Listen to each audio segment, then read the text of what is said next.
On the morning of May 12, 1985, a knock came at the front door of every home on Osage Avenue in West Philadelphia. It wasn't the police, it wasn't a warning. It was a neighbor passing on a message from city officials. Pack enough for 24 hours, you'll be back tomorrow. Most of those families never truly came back. Because the next afternoon, on a sunny Monday in one of the most historic cities in America, a helicopter lifted off carrying a bomb. And the city of Philadelphia dropped it on its own people. Before we talk about the bomb, we have to talk about who was in that house.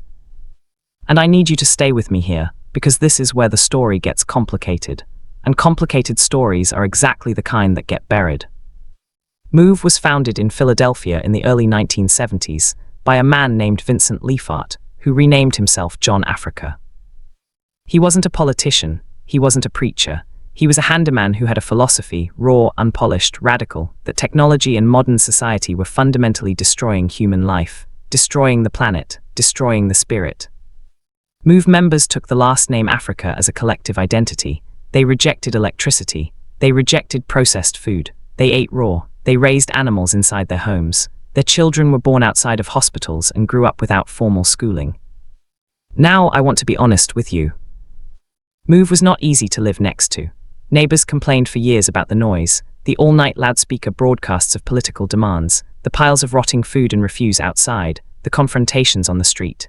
These were real complaints. They came largely from other black families in the neighborhood who had worked hard for their homes and their block. Move was also not non-violent. In 1978, a confrontation with police in a different neighborhood, Powelton Village, ended in a gun battle. A police officer named James Ramp was killed. 9 Move members were convicted of his murder. They became known as the Move 9, and their imprisonment became Move's central cause for the next decade. That history matters, because by 1985, there were people inside the Philadelphia Police Department who hadn't forgotten 1978. In 1981, the remaining Move members relocated to a rowhouse at 6221 Osage Avenue, a quiet, middle-class black neighborhood in West Philadelphia. They built a wooden bunker on the roof. They set up loudspeakers, and the complaints from neighbors started again. For 3 years, the city of Philadelphia did almost nothing. And then in 1984, Philadelphia elected its first black mayor. His name was Wilson Goode. And he was about to make a decision that would define his legacy forever.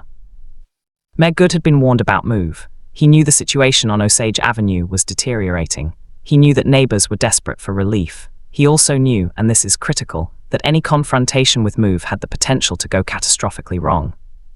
So for months he stalled, he avoided it, he hoped it would resolve itself. It didn't. By 1985, police had obtained arrest warrants for 4 Move members, charges including parole violations, illegal possession of firearms, and making terroristic threats. The mayor and police commissioner Gregor Samba had officially classified Move as a terrorist organization. A plan was developed. City officials called it an eviction. What it actually was a military assault on a residential neighborhood. On the night of May 12th, while those families packed their bags and left with 24 hours of belongings, the city was already prepositioning its forces. Nearly 500 police officers, SWAT teams, heavy artillery, an anti-tank machine gun. Let that settle in for a second. An anti-tank machine gun. On a residential street, in an American city, against people living in a rowhouse. Early on the morning of May 13th, the operation began. Police used high-powered water cannons to try to blast holes in the house. They lobbed tear gas. SWAT teams attempted to ram through walls of neighboring homes to gain entry. Inside the house, the people who remained, 13 in total, including children, retreated to the basement. Some of those children had to be held above the rising water from the police deluge guns to keep them from drowning. Think about that for a moment. Children being held above floodwaters, inside their own home, while 500 officers surrounded them. Then the shooting started. Move members fired back. The gun battle lasted 90 minutes. Police fired more than 10,000 rounds of ammunition into a single rowhouse. And nothing worked. The bunker on the roof held, Move held the house. So Police Commissioner Samba made a new call. They were going to use a bomb. At 5:20 in the afternoon, a blue and white Pennsylvania State Police helicopter lifted off from a makeshift command post at 63rd and Walnut Streets.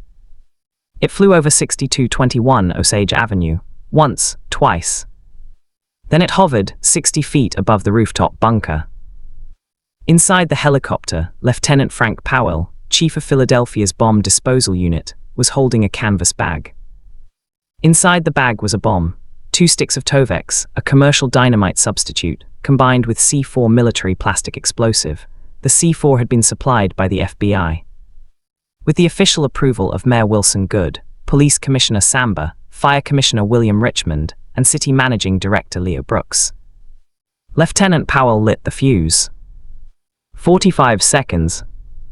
The bomb detonated at 5:27 in the evening. It hit the rooftop generator, fuel ignited, the roof caught fire. And then the city of Philadelphia made its second, arguably worst decision of the day. They let it burn. Fire Commissioner Richmond later said the intent was to let the fire burn through the bunker and then use tear gas to flush the occupants out. But the fire didn't stop at the bunker. It moved to the roof, then the attic, then the walls, then the rowhouse next door, then the next one. The wind picked it up and carried it down the block. Fire crews had been positioned on Osage Avenue all day. They had the equipment and the water to fight it.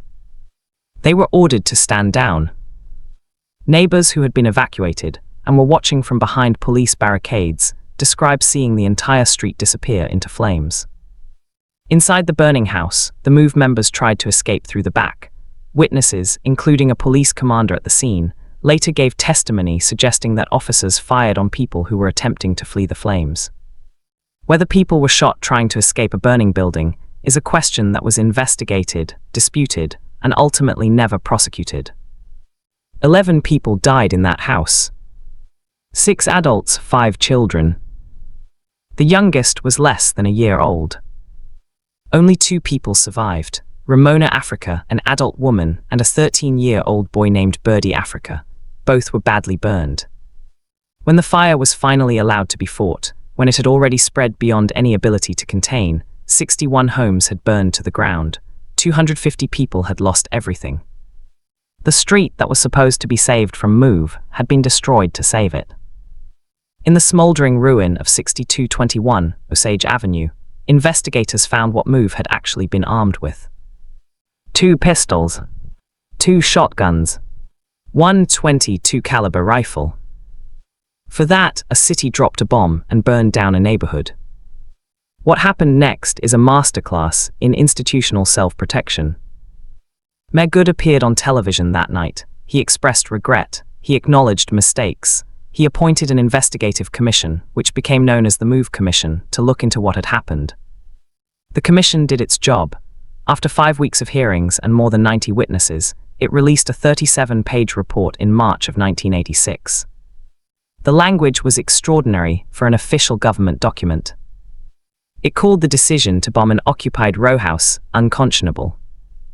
It found that the mayor had been grossly negligent in failing to halt the operation when he knew children were inside.